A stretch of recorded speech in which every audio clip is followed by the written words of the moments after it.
Nabitin ka ba? Huwag mag-alala kasi simula pa lang yan. Samahan nyo kami sa pagdiriwang ng College of Education Week sa temang EduFest, honoring heritage and refining future educators through culture and arts. Para sa unang araw ng EduFest, handa na ang ating mga performers para sa Festival Dance. Mula sa makukulay na Maitan Festival ng Antipolo City, masiglang Panagbenga Festival ng Baguio City at syempre mula dito mismo sa bayan ng Pililya ang Magsulangtan Festival. Tampok ang galing at talento ng mga Pililyanon. Kaya, huwag nating palampasin ang pagkakataong masaksihan ng saya, kulay at kultura ng bawat performances. So, what are your expectations for this College of Education Week? My expectation are, first is most of the students will enjoy this event, especially this highlighted event, which is the festival. And of course is to enjoy and something that we can learn from this event. And of course, this is not all about performing, but also about the experience that we have in this university.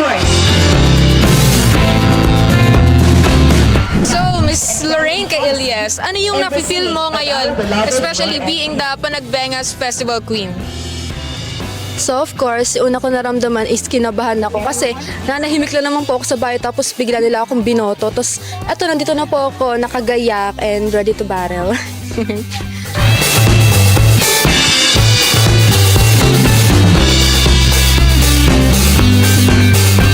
Saang part ng College of Education Week ka na-excite sa araw na ito? So, marami namang event na or mangyayari ngayong College of Education Week. Pero of course, mas na-excite ako sa festival dance, especially sa SOMA kasi talagang nag-prepare kami for this, naglaan kami ng time for this. And also the money na in-spend namin dito.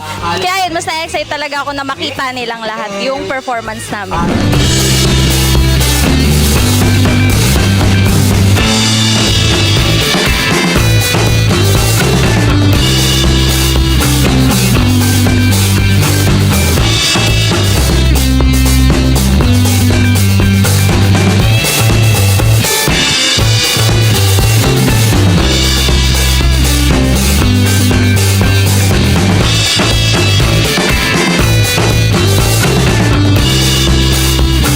Sama-sama nating damhin ang energy at creativity ng ating EduFest at i-celebrate ang pagiging proud Red Hawks.